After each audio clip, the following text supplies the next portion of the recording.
You can ask any camper who's ever been to Tecumseh from the last 50, 55 years, and when you say Tecumseh, those names are going to come up. You couldn't talk about one without the other. Like icons, legendary.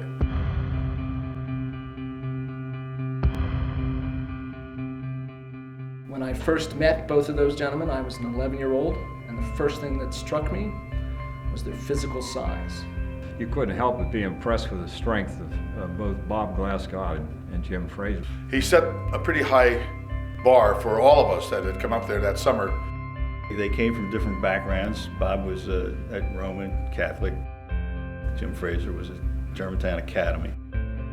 Jim Frazier went on to play at the University of Wisconsin. Moved on to the NFL, played for the Bills, Patriots, Broncos, where he was The first soccer-style kicker in the NFL. Bob Glasgow, boom boom. Then went on to play college football at the University of Tennessee. Glasgow was the #1 football player in America coming out of high school, blue chipper. What most people don't know is how many big football games Bob Boom Boom Glasgow played in. If that were me, all you guys would know. I'm letting you know, I was this, I was that. Not many people can say they played in the Sugar Bowl and in the Gator Bowl.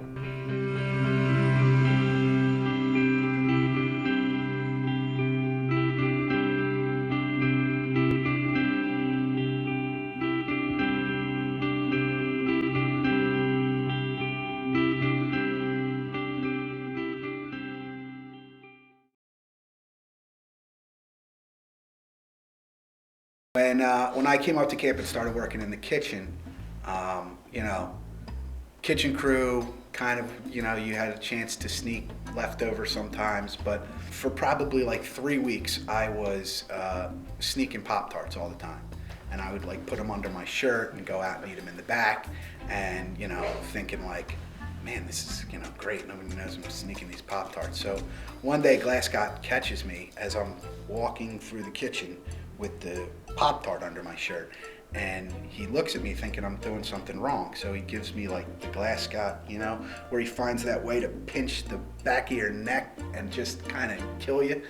And he, has that stern, sort of very serious way of asking you what you're doing. What do you got there, Mark?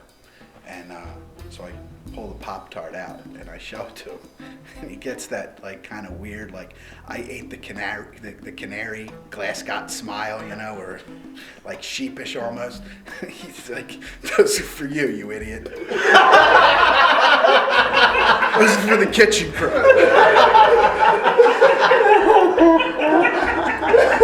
The most terrifying experience I have ever had at Camp Tecumseh lasted several years, and that was just working with Jay Luff on the trip crew. If there was one word that I would use to describe Mr. Glasgow, it would have to be fear. There was only one person that Jay Luff was scared of, and that was Bob Glasgow. Because he's scared of people.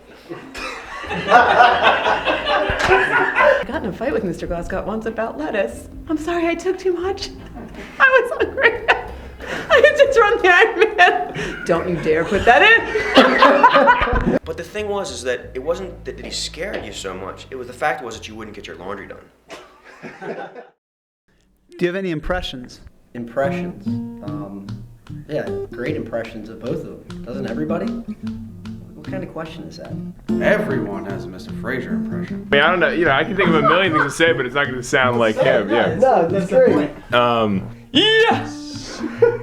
Buck number 3 coming! Why does everyone do it with an accent, dude? 2 feet, 2 inch. What was the best one was, Easy day! Pain is beautiful. Happy rest hour. Junior 3 blues.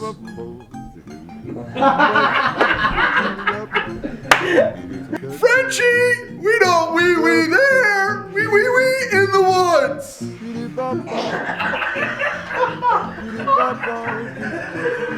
The kid was not wee-weeing.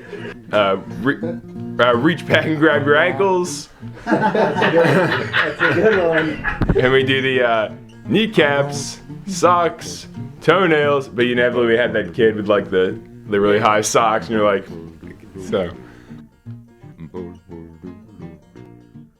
You can't talk about Jim Frazier without mentioning the Gilbert and Sullivan tradition. His entrance as Buttercup over the bulkhead of the ship was a showstopper. Here she comes!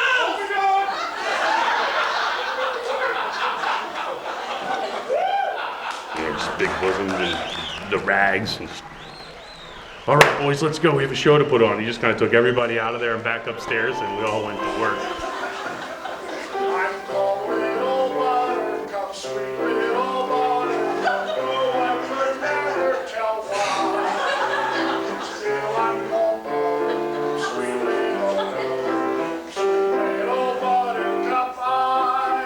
And being a romantic partner of Mr. Fraser in an operetta is something that I wish everybody could go through. I am so faithful to you. Pretty damsel you are. No, not pretty. Massive.